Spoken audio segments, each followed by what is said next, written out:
Drama in the Sam Altman story. What is Project Q Star? Is it dangerous AI? Is this why he was sacked? In America, a former presidential advisor and big shot in the State Department has been arrested for Islamophobia. Will they add it in their religious freedom reports? Why did the Mossad chief go to Qatar? Who is the winner of the Dutch election and what does his victory mean for Europe? Is Russia weaponizing the border with Finland, and what is volcano tourism? All these stories and more coming up. The headlines first. In India, the Uttarakhand tunnel rescue operation is in its final stage. The 41 trapped workers are expected to be pulled out soon. They have been trapped in this under-construction tunnel since the 12th of November. Iran's foreign minister meets the Hezbollah chief in Lebanon. Since the start of the Gaza war, Hezbollah has traded heavy cross-border fire with Israel. The violence has killed more than 100 people in Lebanon, mostly from the Hezbollah. In Pakistan, Imran Khan's party ordered to hold leadership polls within 20 days. The Election Commission says it must do so to retain its election symbol, a cricket bat. Pakistan is set to hold general elections next year. Imran Khan is currently in jail, facing a slew of legal cases. Niger's military ruler visits Mali. This is his first foreign trip since seizing power in July. Their neighbors Mali and Burkina Faso are also ruled by the military. Both countries have pledged their support to Niger's coup leaders. And Paris says, get set, stop. The transport system in Paris will not be ready for the 2024 Olympic Games. That's the warning from the mayor of the French capital. The 2024 Olympic Games in Paris will be held in July and August.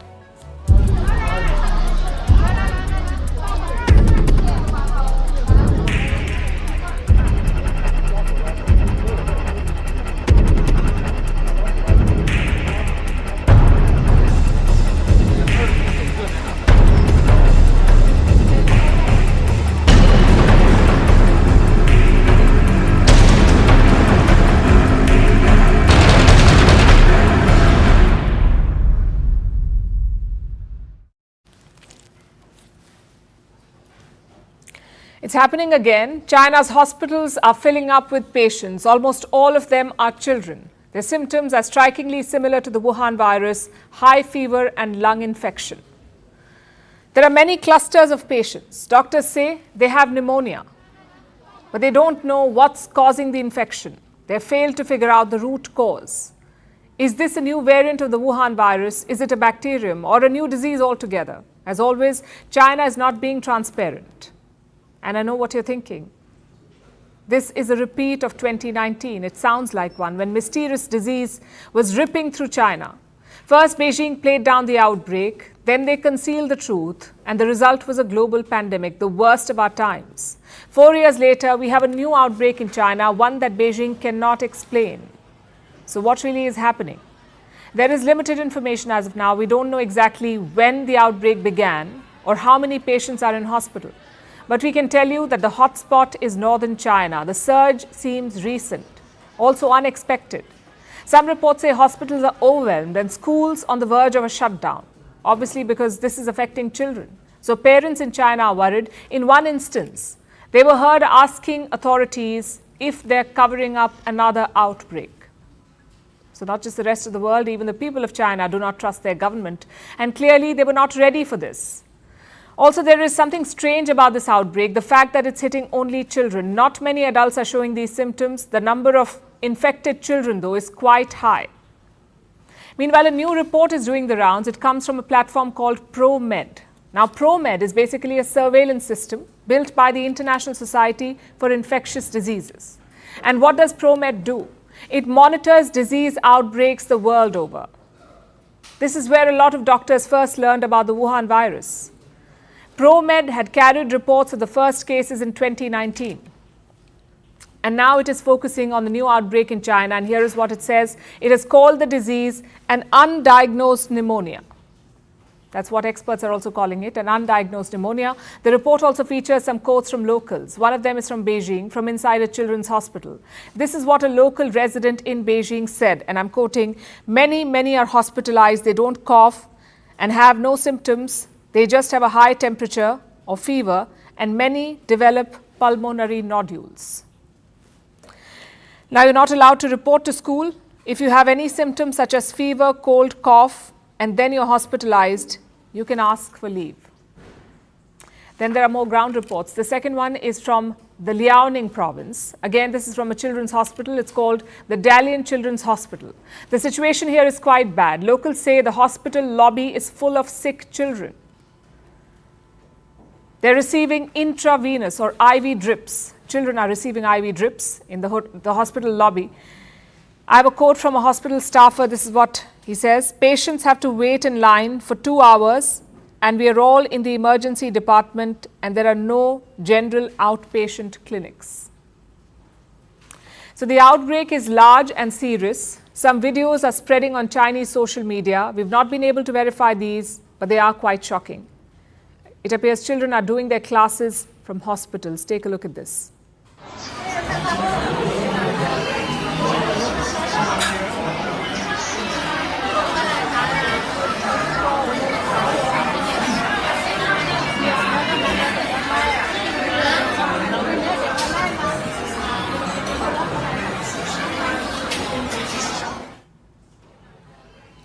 These are scary pictures. It's the worst sight for any parent, their child on a drip doing schoolwork. So what are Chinese authorities doing? Last week they held a press conference. There were officials from China's National Health Commission. And did they have any answers? I'm afraid not. They sounded clueless. They said this surge in cases is linked to pandemic restrictions. What does that mean? Let me explain. During the pandemic, China followed something called a zero COVID policy. It was a totalitarian approach. There were mass lockdowns. Everyone had to undergo a test, and patients were treated like criminals. They were picked up from their homes, sometimes by force, and they were locked up in quarantine centers. It did not work. Instead of achieving zero COVID, China was killing its economy. So in the month of January this year, they abandoned the policy. This was more than 10 months back. And now Chinese experts say it led to what they're calling an immunity gap, meaning people who don't have a strong immune system are falling sick. Children's immune systems are not well developed. Specific and non-specific immunity functions are not very matured, including our children's relatively weak cough reflex, insufficient function of respiratory motile cilia, low levels of immunoglobulin of our children, which may all easily cause infection. But what is their sickness? Which disease is this that is exclusively targeting children?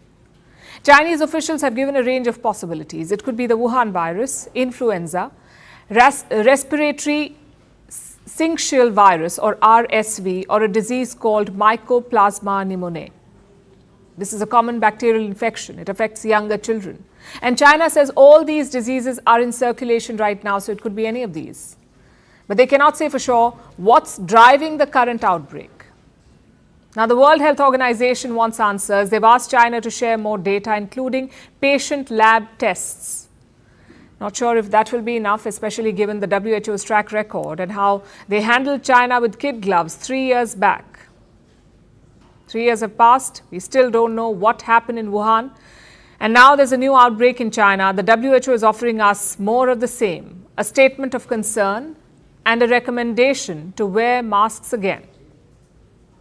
It's a textbook example of the famous saying, the more things change, the more they remain the same. We can only hope that this is not one more pandemic in the making.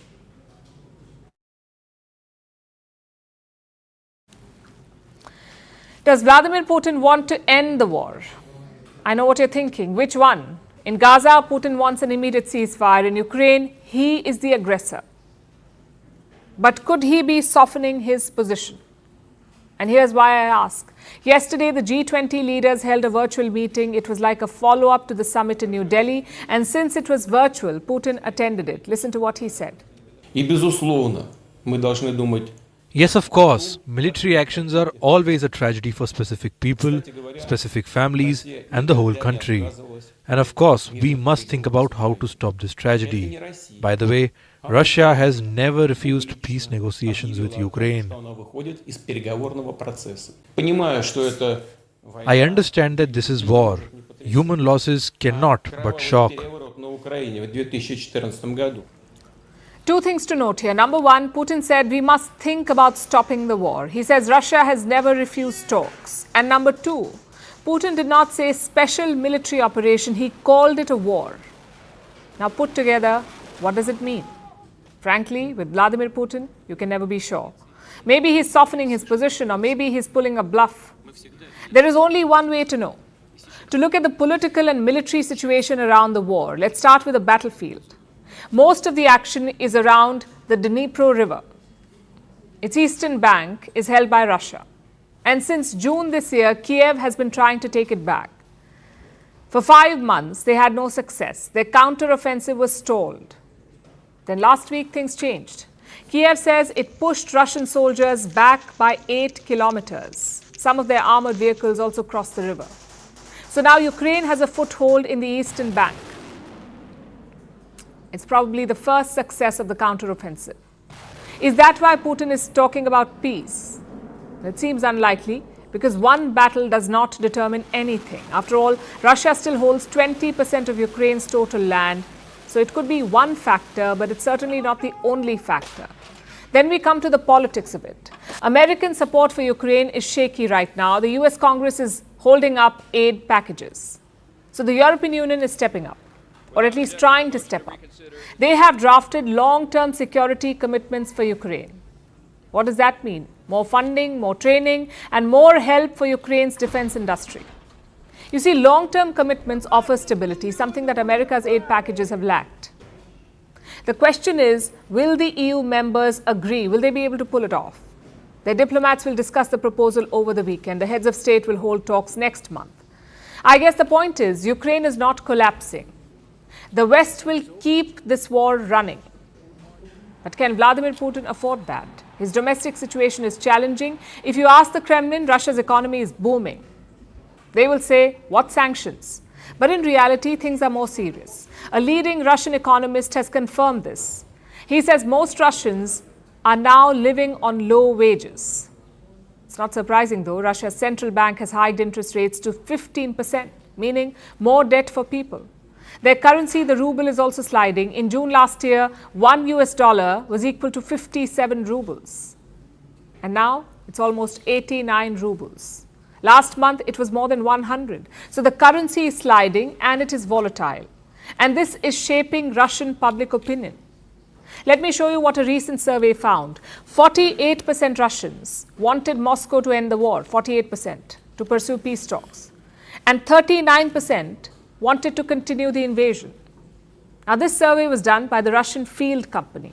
They've been doing such polls since the invasion began, but the latest one is special. It's the first time more Russians wanted peace than war. Could that be playing on President Putin's mind?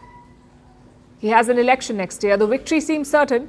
There could be more drama, maybe protests or opposition campaigns. And ideally, Putin would like to avoid that. And finally, there's the question of foreign support. Putin's biggest ally is China, but right now, China's own economy is in dire straits. It's so bad that Xi Jinping is patching up with Joe Biden. He visited the US last week. He asked for a reset with Washington. And that's not good news for Putin. He prefers China and the US to be at conflict. So let me recount the factors at play here. Ukraine is making small military gains. Europe could plug America's funding gap. Russia's economy is showing signs of strain, and the people want peace. If you're Vladimir Putin, that's a signal to wind up the war. But like I said, you can never be sure. If only these leaders would take their own advice, Putin should take his advice on Gaza and use it in Ukraine, and Biden should take his advice on Ukraine and use it in Gaza. As far as wishes go, it seems like an impossible one.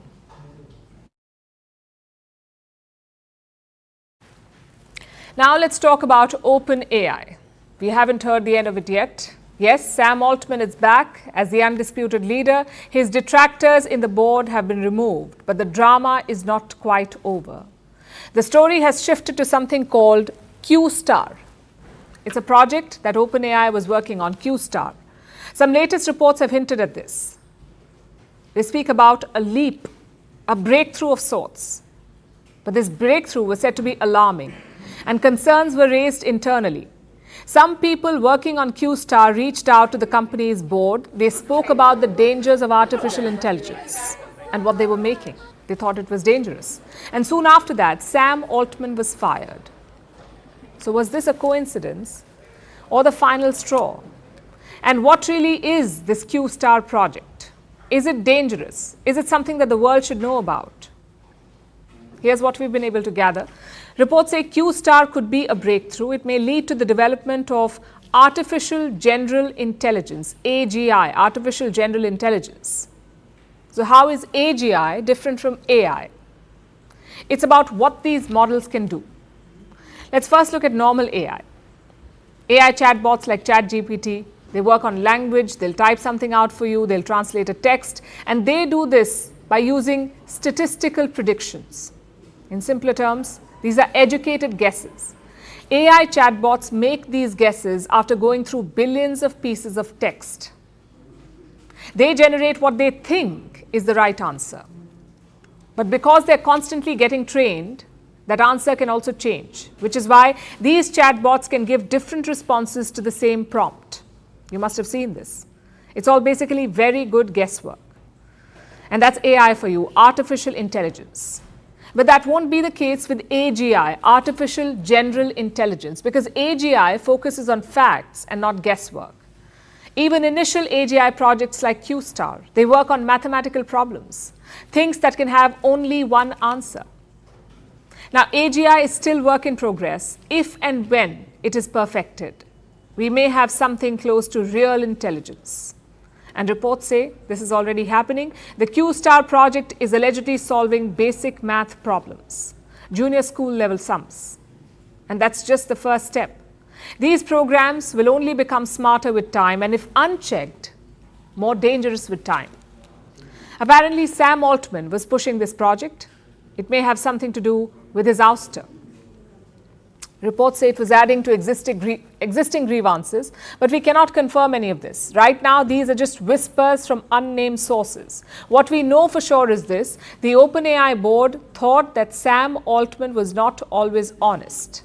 When they sacked him, they released a statement. We told you about it when he was sacked, that this is what the statement said. Let me read it out for you.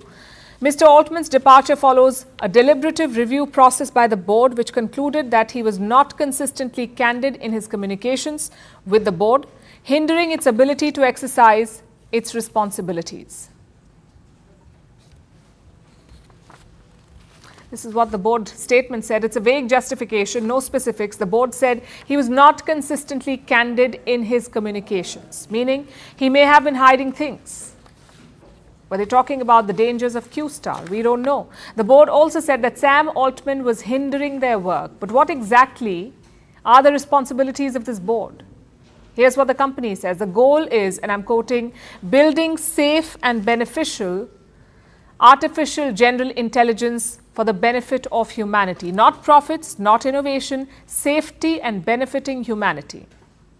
OpenAI claims to be a different type of company, which is why the board had someone like Helen Toner as a member, the one who became the arch nemesis of Sam Altman. She's now being removed as he returns.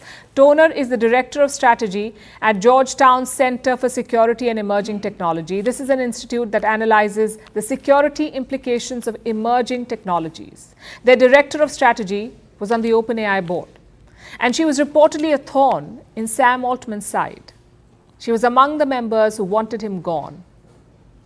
But as things stand, she's the one who's out. The entire saga seems murky. Hopefully, we'll get some clarification soon.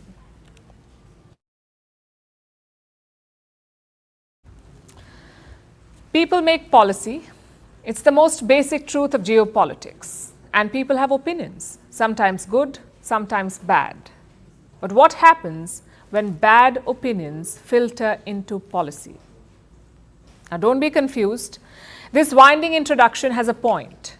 A former US diplomat has been arrested in New York. His name is Stuart Seldowitz. He used to work in the US State Department. Pretty high ranking too. He used to advise former President Barack Obama. So why was he arrested? This video should make it clear. Do you have it? American citizen? Yeah, do you have it? How? How did you become an American citizen? It's not your business. Go. I work here. But you're a terrorist. You support terrorism. Listen, go. I'm not support something. You do. You support terrorism. You know why? If we killed 4,000 Palestinian kids, you know what? It wasn't enough. It wasn't enough. Go. How can a person have so much hate inside them? He says killing 4,000 Palestinian children is not enough. He calls a Muslim vendor a terrorist. And remember who he is, a former diplomat of the United States. We dug into his career. This man held some very important offices, like Director of the National Security Council's South Asia Wing and Deputy Director of the State Department's Israel and Palestine Office. I'll repeat that. This man worked at the Israel and Palestinian Affairs Office. A hardcore Islamophobe. It's like putting a pedophile in charge of the nursery. Reports say he served under 5 different American presidents. Most of his top jobs were under Barack Obama. And I must say, great vetting. This is exactly the kind of people you want making policy, hateful and Islamophobic. Before his arrest, Stuart Seldowitz was confronted by the media, the local media. And guess what he said? I'm going to quote it for you. The comments I made calling him out for his support of terrorism, those I think were appropriate. Forget remorse. He is doubling down on what he said. And don't think this was a one-off instance. It wasn't a case of him having a bad day, because there is another video doing the rounds. Once again, it's Stuart Seldowitz and the vendor. Take a look. Daughter like Muhammad did? Did you rape your daughter like Muhammad? I speak English. You only speak English? No English, no. You don't speak English? Yes. All right. Well, that just shows how ignorant you are. Because Muhammad was a rapist. It says in the Hadith, in your holy book. Oh, Muhammad. What? Oh, Muhammad. Muhammad, your prophet. You know who he is. My prophet? Yeah. What does Washington have to say about this? I can imagine what Joe Biden will say. This is not the real America. This is an aberration, except it's not. The war in Gaza has exposed America's hateful streak. I have some numbers for you. Since October 7th, Islamophobic incidents have risen 216%. Anti-Semitic incidents have risen by 400%. It's like Americans were waiting for a trigger, an incident to unleash hate. These are not just random users on social media or faceless trolls on the internet. They can also be former top-ranking diplomats, people who make the foreign policy of the United States of America. Just think about the hypocrisy. Stuart Seldowitz worked at the State Department. He spent 5 decades there. The same State Department judges every country in the world. It releases annual reports on human rights, on religious rights, on freedoms and discrimination. But look at their own officers. They can't buy a hot dog without spewing hate. The New York police have now arrested him. He's been charged with hate crimes. The State Department says it opposes racism in all forms, but I'm afraid it doesn't cut it. There will be larger questions asked. Did this man's personal hate affect America's policy? Remember, the US was then involved in 3 Muslim nations, Iraq, Afghanistan, and Libya. Are we to believe that he was 100% impartial? The man who said killing 4,000 Muslim children is not enough? I highly doubt it. It's also a wake-up call to countries around the world. Don't believe America's claims of moral superiority or their so-called reports on human rights. They could be tainted by racism and hate.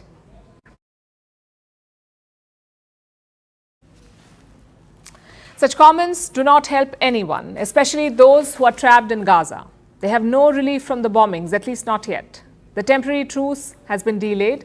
Reports say the Mossad chief traveled to Qatar. Now, Qatar, we know, is mediating between Hamas and Israel. Today, they announced a new date for the ceasefire, tomorrow, 7 a.m. local time. But this delay is raising fresh concerns as well. Will this fragile truce in Gaza hold? Our next report explores. Tanks are still rolling on the streets of Gaza. These are Israeli soldiers. They're carefully monitoring their targets and launching new attacks with some help from their colleagues in the skies. Today, Israel dropped hundreds of bombs like these. One of the targets was Rafah. The airstrike left the home of a teacher in ruins. We woke up this morning. We just woke up and found that they targeted the house of this UNRWA teacher. Why is Israel targeting him with missiles? Don't you know it's just a teacher and his children? A whole area is completely eradicated with 3 F-16 missiles. Why are you all silent? You in Algeria, you in Russia, all of you. Why are you all silent? But these voices were drowned out by the noise of more bombs dropping from the sky. A ceasefire was supposed to kick in today at 10 a.m. local time, but it has been delayed. A meeting in Doha was supposed to break the impasse. David Barnea, the director of Mossad, is Israel's lead negotiator. Yesterday, he arrived in Qatar to tie up some loose ends.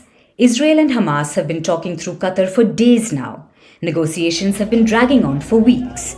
Earlier this week, there were reports of a breakthrough, but it's yet to be implemented on the ground. So what's holding up the ceasefire in Gaza?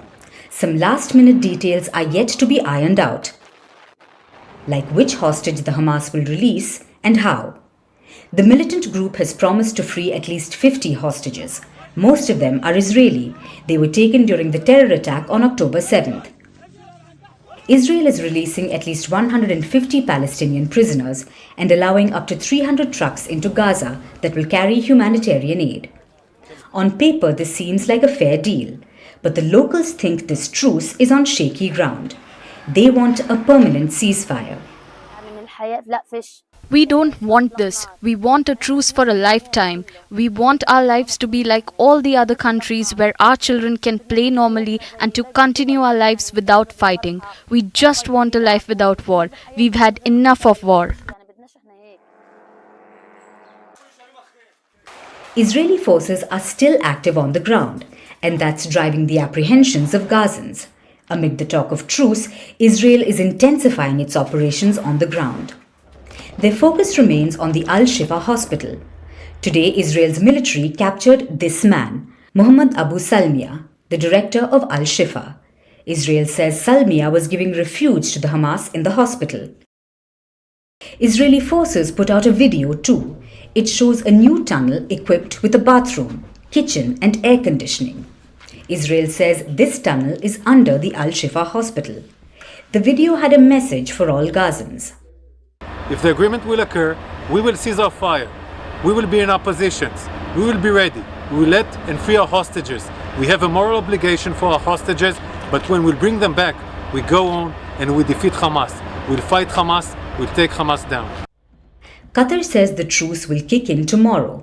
The fighting will pause in the morning, and the first set of hostages will be released in the afternoon. Gazans are likely facing a night without sleep.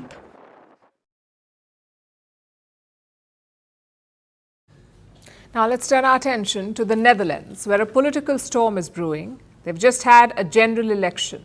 It was a snap election, called because the Prime Minister had decided to step down. That's Mark Rutte. He was Prime Minister for 13 years. When he chose to step down, an election was called. The election took place yesterday, and now the results are in. The big winner is this man, Geert Wilders, often called the Dutch Trump. A conservative politician with striking blonde hair. That's definitely some similarity. But of course, there's more to him than parallels with Donald Trump. And that's what we'll talk about tonight. Wilders and his track record. Also, what his victory means for Europe. This man is famous for two things. The first is his anti-immigration and anti-EU stance. Listen to this. The hope is that people get their country back. That we make sure that the Netherlands is for the Dutch again. That we limit the asylum tsunami and migration, that people will have more money in their wallets again instead of spending millions to nonsense, that Netherlands will be more secure again. People expect our agenda of hope, tougher asylum and immigration policy, the people getting more money to pay for their utilities and groceries. That was Wilders after opinion polls said he had won. He promised an end to asylum seekers, an end to immigration to the Netherlands. That was the thrust of his campaign. Also, he wants to stop sending aid to others, no assistance to developing nations and no aid to Ukraine. It may be easier said than done because the Netherlands is part of the European Union. It has commitments as part of the bloc. But Wilders has a solution. Leave the EU. He's calling it Nexit. The exit of the Netherlands, Nexit. He's promised a referendum on it. So anti-Europe and anti-immigration, that's what he's famous for. The other thing is his anti-Islam rhetoric. In 2008, Wilders released a film criticizing the Quran, and over the years, he has spoken against Islam. The biggest threats to our survival today and the threats to our freedom are the European Union, mass immigration, and this terrible Islamic ideology of submission and violence. He also faced a backlash for all of this and threats. He's been under police protection for almost 2 decades. In 2009, he was denied a visa by the UK. They feared that he would pose a threat to public security. But he continued with his stance. And some in India might remember him over his support for the politician Palki Sharma. She had caused an uproar over remarks on the Prophet Muhammad. At that time, Wilders had extended support to her, even during this current Dutch election campaign. This is what Wilders said, that there would be, and I'm quoting, no Islamic schools, Qurans and mosques in the Netherlands. Slight problem with that. It goes against the Dutch constitution. The constitution promises freedom of religion and expression, and Wilders said he will not breach Dutch laws after he won the election. It will be horrible for many things. It will be horrible for anyone who has a different background than like a white Dutch background. That was a representative from the party that finished second. The Netherlands has 150 parliamentary seats. 76 is the magic number to form the government, but reaching that number on your own is almost impossible. The Dutch have a system of proportional representation, which basically means that a coalition government is necessary. So while Wilders won the election, he got only 37 seats. He needs allies to become Prime Minister. We will collaborate with other parties because that's what we like, and we'll show that we are able to do it. The Dutch citizen deserves it that the Freedom Party is in the next government, and it will happen.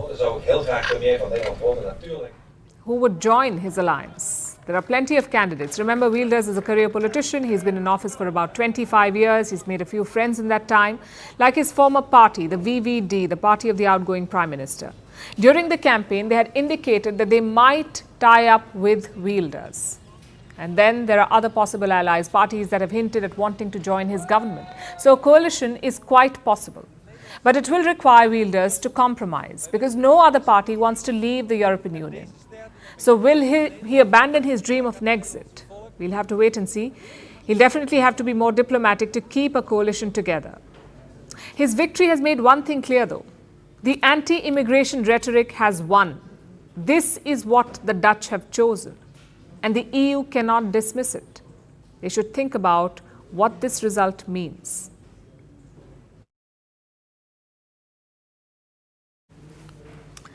The Korean peninsula is on the boil again. On Tuesday night, North Korea launched a spy satellite, its third attempt in 6 months. But this one seems to have been successful, or at least that's what Pyongyang is saying. That's what Pyongyang is saying.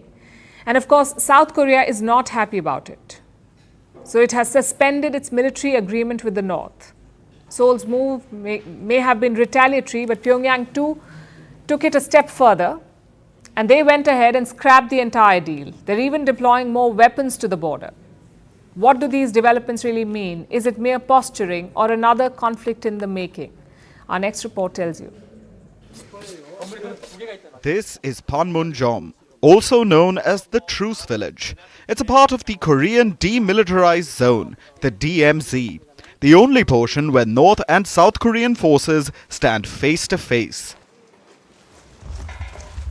In 2018, it was the setting of historic meetings. On one side was Moon Jae-in, the then president of South Korea.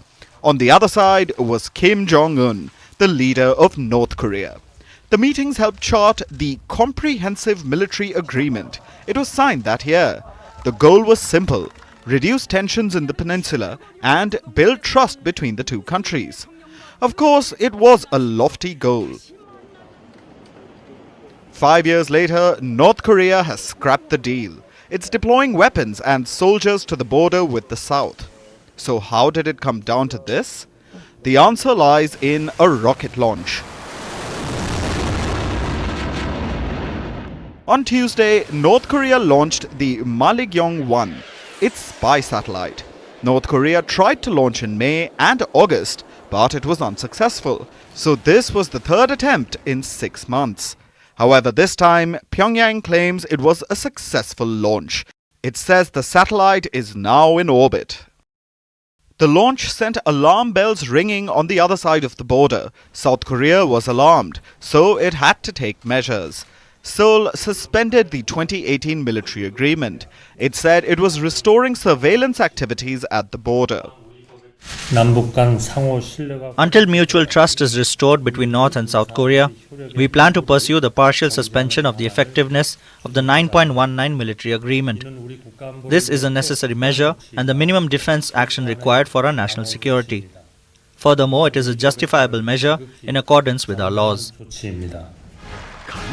Of course, it was a tit-for-tat action, but North Korea decided to take it one step further. They scrapped the deal altogether. Pyongyang said it's sending military and new weapons to the border. So with the deal scrapped, what will the border look like? Many say it won't make much of a difference. They say North Korea wasn't abiding by the deal anyway, but the raked-up tensions seem to have worried the citizens of South Korea. The successful launch of the spy satellite means that their technology has improved that much. With the Ukraine and Israel situation also happening, it's quite true that I feel worried that war can also occur if North Korea has their mind set out in a bad way. If North Korea advanced their military while South Korea and North Korea are confronting each other, I believe South Korea has to prepare thoroughly as well by having close relationships with the United States and Japan. So the Korean peninsula is on the boil once again.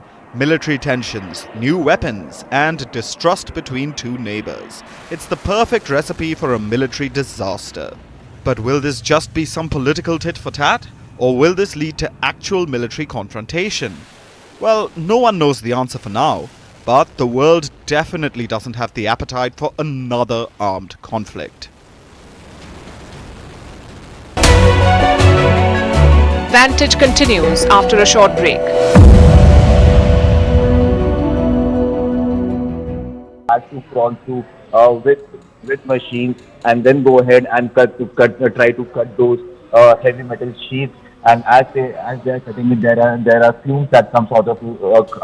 There is fire that comes out of it, and hence you can imagine how challenging is this task at this point in time. And that is the reason why we are seeing that it has been almost 8 hours that this entire operation of cutting through that metal sheet is ongoing at this point in time. When will they get success? That is a big question mark. But yes, the rescuers are positive that by today they will be able to make that final step and make sure that all these people are taken out at safety. Right, Anshul. Also, the nation is praying for the safety of the 41 workers, and we're right now getting you the latest visuals from Uttarkashi. Well, Anshul, if you could also shed some light on the major obstacles for the rescue teams right now. So yes, there are several major obstacles for the rescue team. As I mentioned that there is an 800 millimeter pipe, and you can imagine 2.7 feet in diameter, which is 2.7 feet in diameter, and in that person from the NDRF has to go inside that with hydraulic cutters and try to go ahead and cut through the heavy metal pipes that have been encountered by the rescuers at this point in time. So until and unless that is cut through, there is no way out for the workers at this point in time. Because remember, the other plans that were in place, the work on those plans had stopped because the rescuers felt that they have come very, very close to their destination, and hence the other plans were put on a temporary halt. Also, the kind of rescue activities.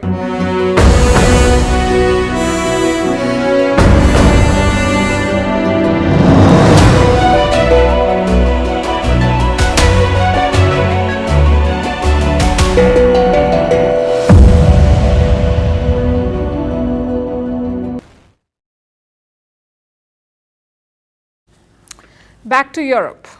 Do you know which is the continent's largest border?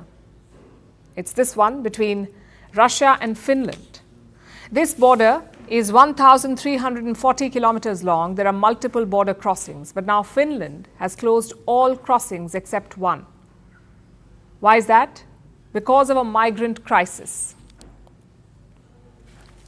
Helsinki thinks that Russia is trying to weaponize this border. They're accusing Moscow of sending migrants across. The issue started late September. Since then, Finland clocked over 600 migrants at their border. These migrants were undocumented. They were seeking asylum, and they were all coming from countries in West Asia and Africa, the likes of Yemen, Somalia, Syria, and Iraq. Finland says they arrived here with the help of Russia. Well, we are very concerned about the border situation where Russia is effectively instrumentalizing people, not only letting people through to the Finnish border with invalid documents or missing documents, which has not been the case before, but also we have evidence that Russia is effectively bringing those people to the border and organizing transport as well. So what is this evidence that they're talking about? Traditionally, Russia does not allow anyone to reach the Finnish border without documents, just like any border crossing in the world. But Finland says Moscow has changed its policy. It doesn't seem to care about documents anymore. Moreover, Helsinki says Russia is helping them. How? By skirting around the rules. And here's what the rules say. No one can walk on foot between the Finnish and Russian border checkpoints. But these migrants are bypassing the rules. They're arriving on cycles and scooters. Where are they getting these from? Finland says Russia is providing these two-wheelers. They're giving vehicles to migrants, then leaving them at the border crossings and closing the gates on their side.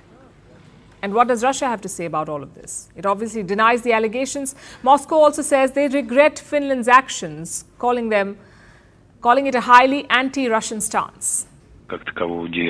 We do not accept such accusations. Border crossings are used by those who have a legal right to do so, and in this regard our border guards fully comply with all their official instructions. And if they try to find some far-fetched reasons, then again we do not accept such accusations against us here. Now this could be just another border crisis, except Finland joined the NATO this year. So now their border is a NATO border, and Helsinki thinks that this is Russia's way of revenge. They're calling it hybrid warfare. It's not the first time that something like this has happened, though. In 2021, there was a similar situation at the Polish border. A sudden uptick in undocumented migrants, most of them were from West Asia, and Poland accused Belarus of manufacturing that crisis. On the border with Russia, Finland is experiencing a similar phenomenon to what we've been dealing with here since 2021. In other words, to sum it up, it's a hybrid attack on the Finnish border, which is carried out by bringing groups of migrants to that border. It's a very unpleasant and challenging situation. So is Russia doing the same with Finland? Well, Helsinki certainly thinks so. So they're taking steps to prevent any crossings. Finnish border guards are erecting new barriers, including concrete obstacles with barbed wire. They want to keep the migrants out. The EU too has deployed 50 guards to this border. That should certainly take care of it. 50 guards on a 1,300-kilometer long border. Also on the cards is closing the entire border. Finland has not done it yet, but they could if the situation gets worse. Russia, on the other hand, has summoned the Finnish ambassador. They lodged a complaint over the border closures. So as of now, the situation remains tense, a classic Russia versus NATO situation. And caught in the middle are hundreds of migrants, stuck in sub-zero temperatures, camping in tents at the border and facing an uncertain future.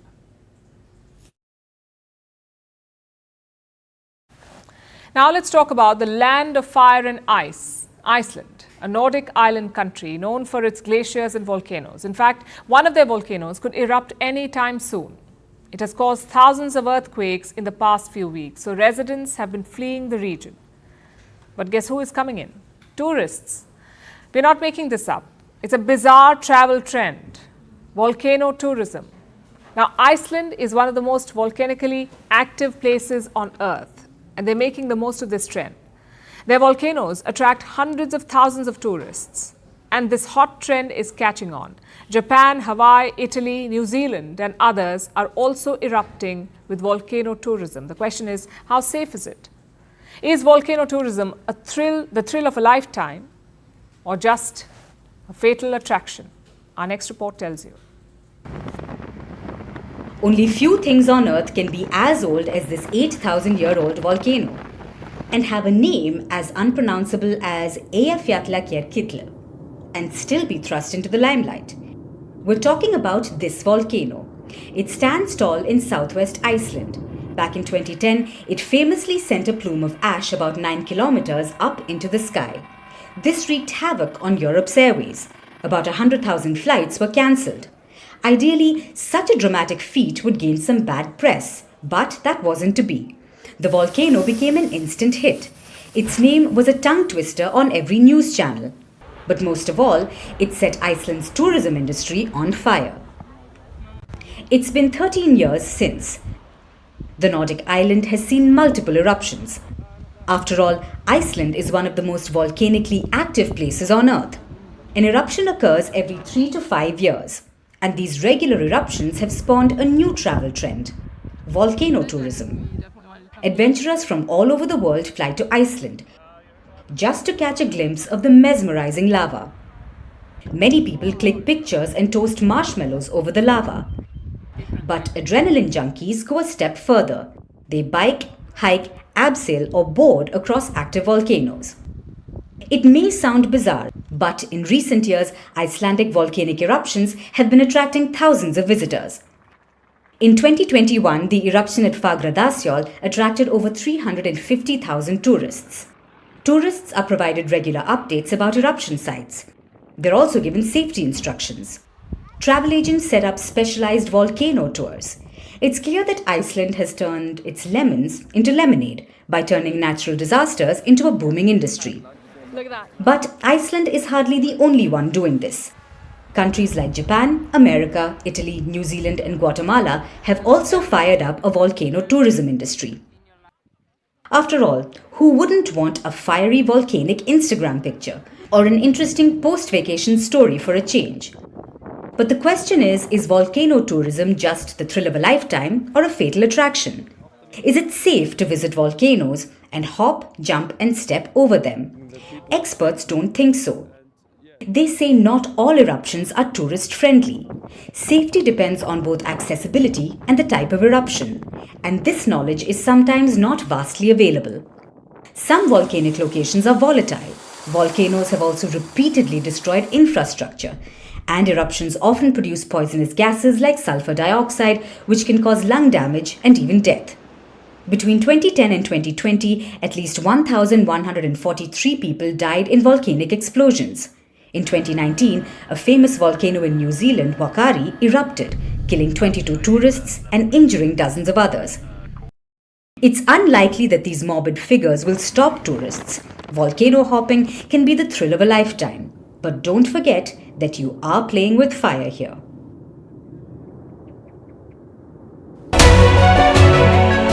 Vantage continues after a short break.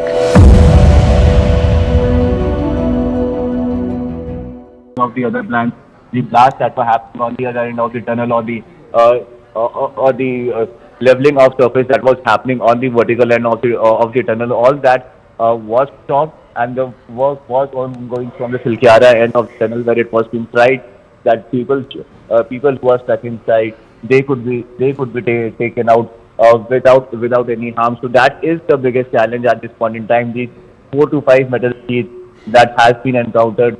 This is proving to be an Herculean task for the rescuers who have been working round the clock 24/7 for the last 12 days, making sure that the mental health condition or the other conditions, physical health condition of the people remain intact. So yes, we are expecting that within the next few hours, this entire operation might come to an end as well. But yes, the next few sheets that are over here, these needs to be encountered at the earliest. All right, Anshul, please stay with us. Now, we'll just quickly walk you through the rescue plan that is underway in Uttarkashi to rescue the 41 stranded workers. Now, the workers are trapped at 260 meters inside the tunnel, and in the tunnel, the debris is up to 60 meters. So, the workers are at 260 meters inside the tunnel, and the debris is up to 60 meters. Whereas, if we talk about the buffer room that the workers have, that is almost 2 kilometers, and the horizontal drilling that is happening in Uttarkashi by the rescue team.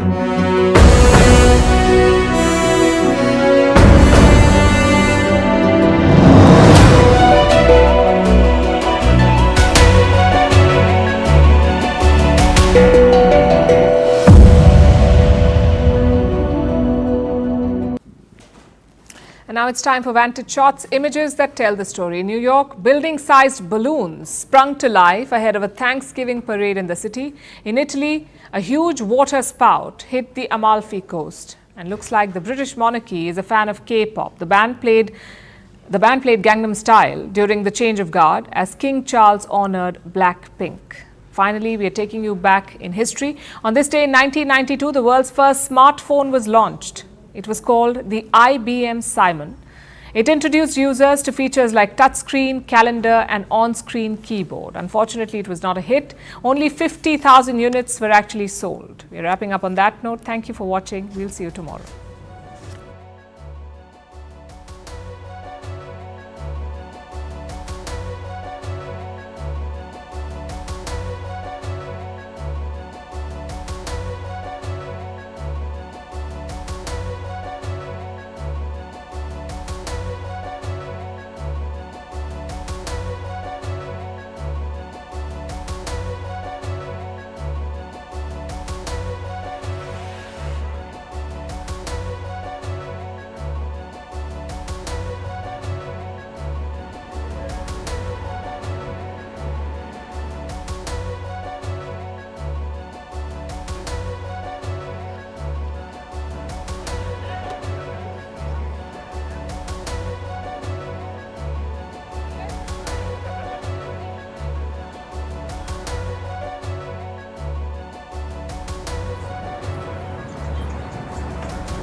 Welcome. You're watching Breaking on CNN News 18. I'm Akanksha Swaroop. Let's begin with the latest coming in as far as Mahua Moitra is concerned.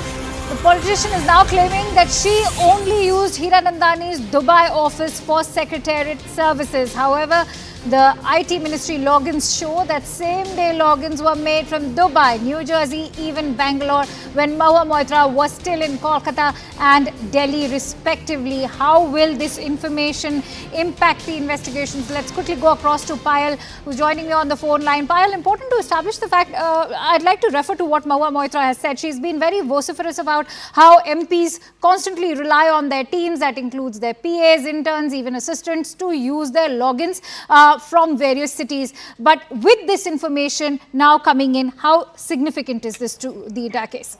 Well, it is very, very significant given the fact that Mahua Moitra continues to brazen it out, and she essentially says that she used Darshan Hiranandani's office merely as a typist service or as a typist assistant. But the question that is being asked of her by several quarters, including by the BJP, is that what about these logins? Logging in from multiple locations, not just Dubai, but also from New Jersey, among the others, while you are not in the same location. That was the whole purpose of establishing that entire location track and establishing the NIC track, and that's the reason the committee had written, the ethics committee had written to the IT ministry and also to the Home Ministry to get the details.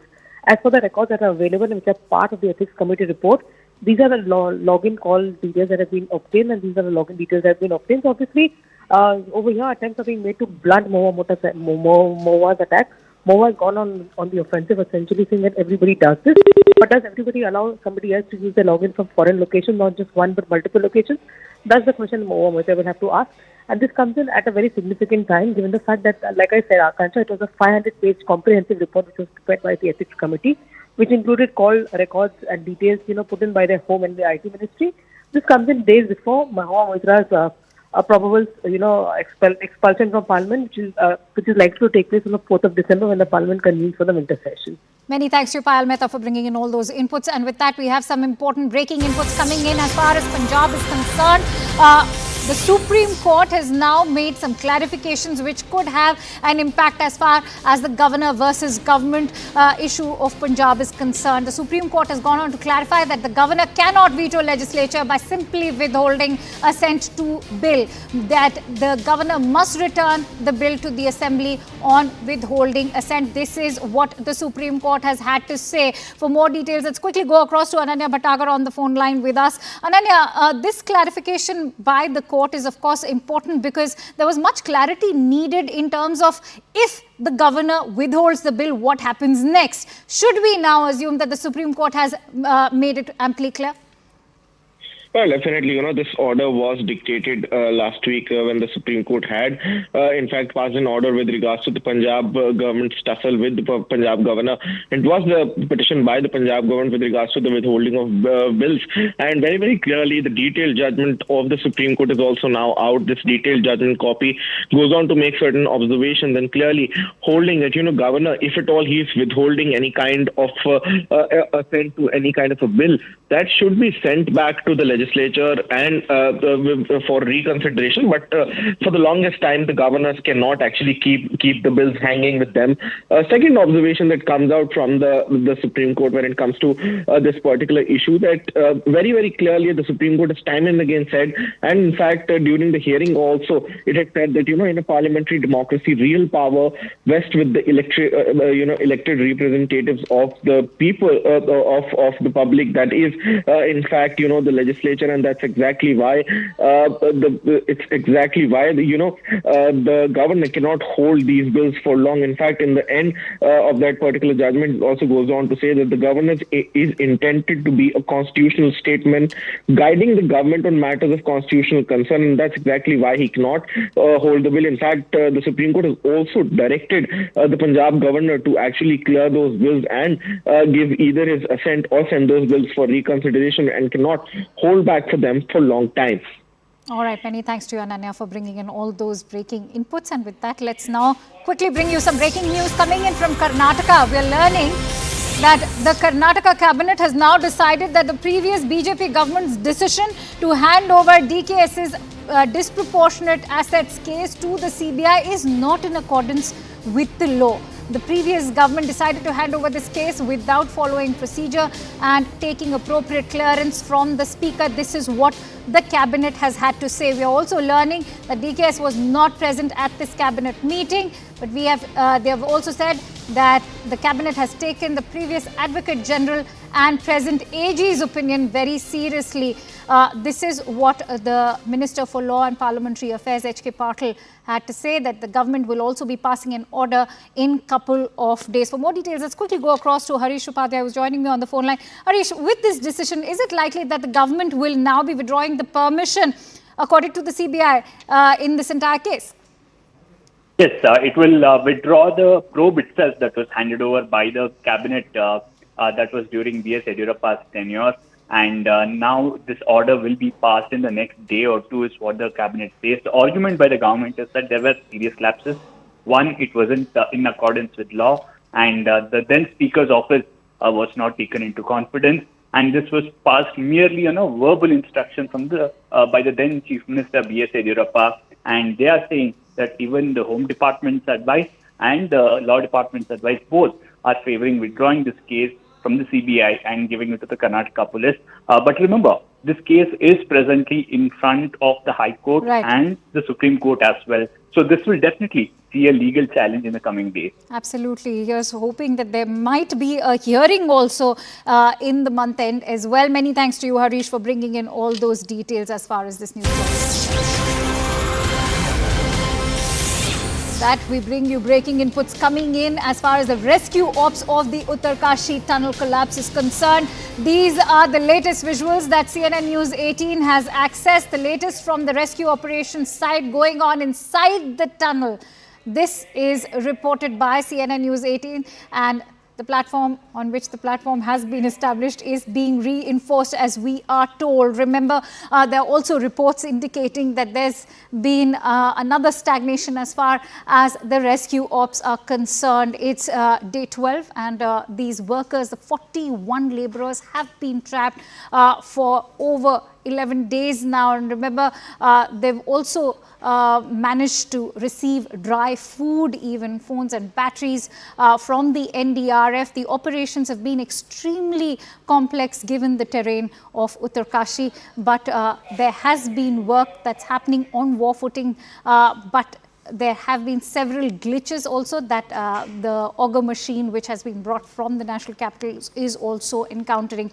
Yesterday also, these trapped workers were expected to be released from the tunnel, but we are learning that there have been hiccups again as far as the entire rescue operation is concerned. On that note, let's also bring you inputs coming in from experts who are guiding this rescue operation. So what exactly happening inside the tunnel? So you would have probably yesterday felt the excitement in the air. We thought that maybe we would see these 41 people yesterday, and then we thought we'd see them this morning, and then we thought we'd see them at lunchtime, and then we thought we'd see them in the afternoon. And what's happened is the auger machine, which is very, very powerful, building this tunnel through the avalanche material, it's finding it really hard, and it's teasing us because we're almost, like we're only just meters away from having a passage for our children to come back, but the machine is run out of, it's like a little bit broken, and also we've hit things that we were hoping we wouldn't hit, and the things that we hit, they're like machines. Like, you see the big machine up on the hill. There's one of them in there. There's a big dumper in there. There's all these machines, and there's the crushed tunnel. So we're trying to find a path through all of this and the rocks and everything. Almost we've done it, but we seem to have hit something. So we've paused. The machine's being repaired right now. It should be back in operation tomorrow, and we're thinking how we'll approach it again tomorrow. But I'm not upset about that. And the reason I'm not upset, which sounds very strange, I'm disappointed, yes, but I'm not upset because the men are safe. The men are warm. The men are fed. The men have got medicine. It's the only disaster I ever am aware of where a mountain catches some men, doesn't hurt them, gives them food and shelter, keeps them warm, just doesn't let them go home. If I have to choose my disasters, I'll choose this one. Meanwhile, Uttarakhand's Chief Minister Dhami is also constantly taking stock of the entire situation, and CNN News 18 also spoke to, in fact, the trapped workers, but the Chief Minister spoke to the trapped workers. Let's have a look.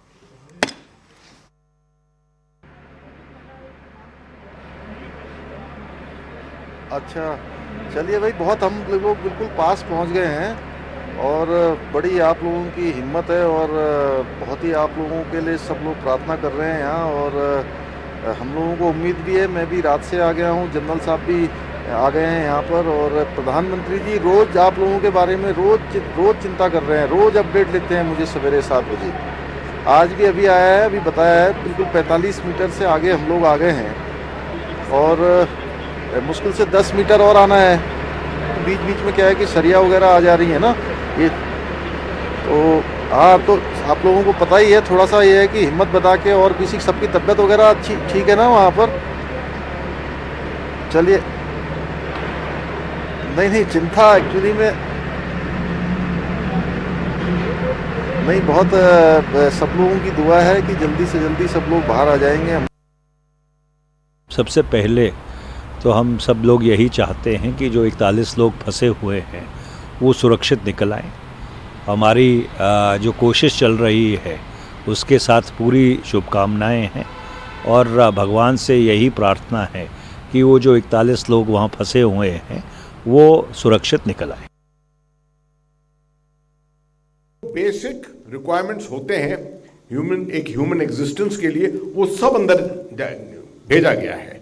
Isolation, एक चीज isolation होती है जिससे मानसिक असर होता है, psychological effect, उसको भी दूर करने के लिए साइकोसोशल काउंसलर्स वहां लाए गए हैं। और अब क्योंकि कम्युनिकेशन बन गया है प्रॉपर, पहले तो एक क्रूड कम्युनिकेशन मेगाफोन के जरिए, पाइप के जरिए था, अब तो लाइन के जरिए वो कम्युनिकेशन बन गया है और डायरेक्ट बात हो रही है वहां से।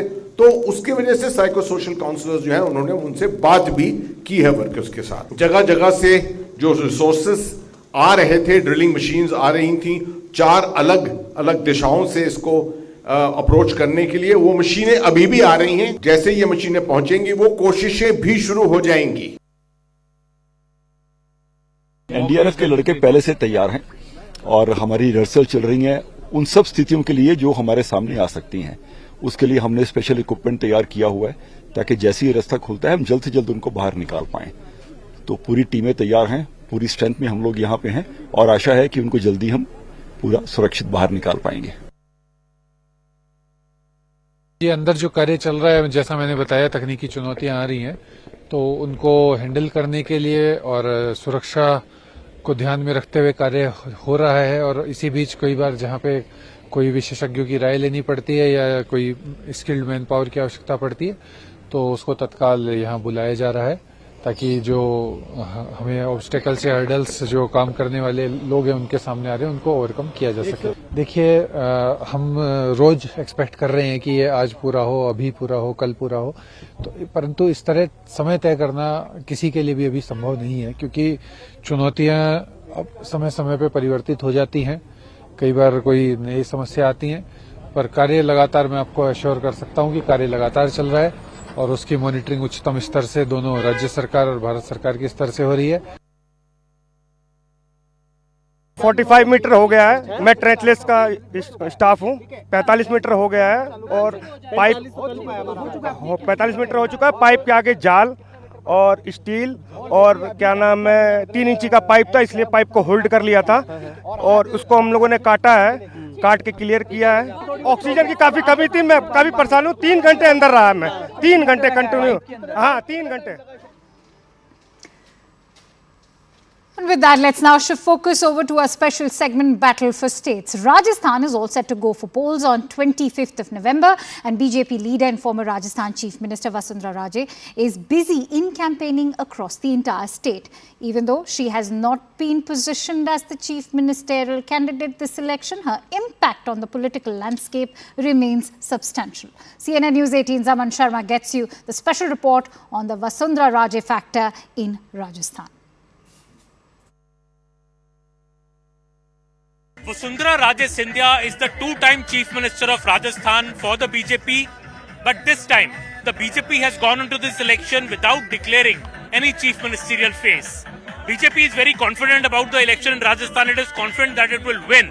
But will this issue of not having a Chief Ministerial face and especially not having Vasundhara Raje as the declared Chief Ministerial face impact the BJP in any way in this election? Let us speak to some people here who are at Vasundhara Raje's rally in Rajasthan. Vasundhara Raje जी 2 बार मुख्यमंत्री रही BJP की, इस बार BJP ने किसी चेहरे को घोषित नहीं किया है। आपको क्यों लगता है ऐसा क्यों हुआ जब वसुंधरा जी ऑलरेडी है यहाँ पे राजस्थान में? ऐसी कोई बात नहीं है। हमारे यहाँ तो ये प्रोसीजर ही है कि हम जीतने के बाद ही वो विधायक आएंगे, वो ही फिर उन्हें नॉमिनेट करेंगे, इसीलिए हमने उनको अभी चेहरा डिक्लेयर नहीं किया है। वसुंधरा राजे जी अभी भी लोकप्रिय तो हैं, यहाँ भी हम देखें हर सीट में आके वो प्रचार कर रही हैं, लोकप्रियता में तो कोई कमी नहीं लग रही है। लोकप्रियता में कोई कमी नहीं है और इनके अभी 60 विधायक इनके रिकमेंड किए हुए को हमने टिकट दिलाया है, टिकट दिया है। इनके 60 विधायकों को टिकट मिले हैं, टिकट मिला है इनके कहने पर, इसलिए इनकी लोकप्रियता में कोई कमी नहीं। पार्टी में इज्जत अभी भी है? पार्टी में बिल्कुल वही इज्जत है और इनका मान सम्मान उतना ही है। तो आप कह रहे जीतेंगे, अगर भाजपा जीते तो मुख्यमंत्री वसुंधरा जी बनेंगी? तो देखो हम नहीं कह सकते, वो तो विधायक आकर ही डिसाइड करते हैं, बीजेपी पार्टी का ये नियम है। क्या लगता है? पक्का वसुंधरा जी बनेगी, सीएम वसुंधरा बनेगी। और कोई नेता बड़े नहीं है बीजेपी में? बड़े हैं, लेकिन 60 एमएलए वसुंधरा जी के हैं अभी जो दावेदारी टिकट कर रहे हैं, वो 60 एमएलए उनके हैं। The three-time MLA of the BJP from Fulera Assembly seat is Mr. Nirmal Kumawat is with us. Nirmal ji, Vasundhara ji rally करने आ रही हैं, तो वसुंधरा जी को इस बार 2 बार मुख्यमंत्री भी रही बीजेपी की, बट इस बार ऐसा लग रहा है कि क्योंकि घोषित चेहरा नहीं है, तो आपको लग रहा है इससे भाजपा के चांसेस पे कोई भी इम्पैक्ट पड़ता है? आपकी भी सीट है जैसे, जहाँ पे स्पेशली आपके लिए कैंपेन करने आ रही है। देखिए, पार्टी केंद्रीय नेतृत्व तय करता है कि कौन किस पद पर रहेगा। वसुंधरा जी हमारे आदरणीय नेता हैं, पूर्व मुख्यमंत्री रही हैं, पार्टी के राष्ट्रीय उपाध्यक्ष हैं और राजस्थान में एक बहुत बड़ा कद रखती हैं। और सामर के लिए विशेष तौर से हमारी विधानसभा क्षेत्र के लिए, फुलेरा रहनवाल के लिए उन्होंने बहुत कुछ किया है। तो लोगों का एक इच्छा भी थी कि उनका अभिनंदन करने का मौका पहले नहीं मिला सरकार में रहते हुए, वो निश्चित तौर पे इसका कोई इम्पैक्ट पार्टी के ऊपर और हमारी सरकार पे पड़ने वाला नहीं है। वसुंधरा जी को आप सुनने आई हैं, वसुंधरा राजे जी को, उनकी आपको क्या लगता है? अभी भी वही लोकप्रियता है जो वो मुख्यमंत्री थी? अब भी वही क्रेज है लोगों में, खासकर महिला वोटर में? हाँ जी, बिल्कुल वही लोकप्रियता है। आज भी वसुंधरा जी का वही छवि है और हम वसुंधरा जी को बहुत लाइक करते हैं क्योंकि वो भाजपा का बहुत ज्यादा समर्थन करते हैं। आपको भी ऐसा ही लगता है कि मुख्यमंत्री जो है महिला भी है, उनकी बात सुनने के लिए बीजेपी के लोग आते हैं? हाँ जी, बिल्कुल उनकी बात सुनने के लिए आते हैं लोग और हम भी उनके साथ हैं। जिस पर हमें अभिमान है, छवि जिसकी महान है, निर्मल जिसका मन है, हम चाहे वो वसुंधरा, फिर से Vasundhara. This is the campaign song blaring here at a rally in Fulera near Jaipur, where Vasundhara Raje was shortly here addressing a big rally, telling the people what all she did as a chief minister and how she got 73 seats in the last election, though many people said she would drop below 30, and saying that she believed in good governance, pitching her case for what may be a race for the top chief minister's post if the BJP comes to election. Though people here sing this song that wo fir chahe Vasundhara, the $1 million question in Rajasthan right now is, kya BJP फिर से चाहे Vasundhara as the मुख्यमंत्री? CNN News 18 also spoke exclusively with Defence Minister Rajnath Singh, who while speaking to CNN News 18 said that the BJP will win with a full majority in Rajasthan. He also lauded former Chief Minister and senior BJP leader Vasundhara Raje for her contribution to the party's growth in the state. I leave you with this interview. Rajnath ji Rajasthan जा रहे हैं, क्या उम्मीदें देख रहे हैं राजस्थान में? नहीं, राजस्थान में हम पूरी तरह से आश्वस्त हैं कि भारतीय जनता पार्टी को क्लियर मेजॉरिटी मिलने जा रही है। इस संभावना को भी नकारा नहीं जा सकता है कि वहां हम 2/3 इस बहुमत के आसपास पहुंच जाए। राजनाथ जी, एक चीज और राजस्थान में देखने को आ रही थी कि 2 महीने पहले लग रहा था कैंपेन डाउन है, आधे दर्जन मुख्यमंत्री पद के उम्मीदवार हैं, तो ऐसा 2 महीने में क्या जादू हुआ? आप लोगों ने क्या मेहनत की यहाँ पर? नहीं, ऐसा नहीं है। हम लोग प्रारंभ से ही आश्वस्त थे कि भारतीय जनता पार्टी को राजस्थान के चुनाव में विजय हासिल होगी। इसके प्रति हम लोग पूरी तरह से आश्वस्त थे, क्योंकि कांग्रेस की जो 5 साल गवर्नमेंट रही है वो पूरी तरह से अपनी साख विश्वसनीयता वो खो चुकी थी। भ्रष्टाचार का बोलबाला था, कानून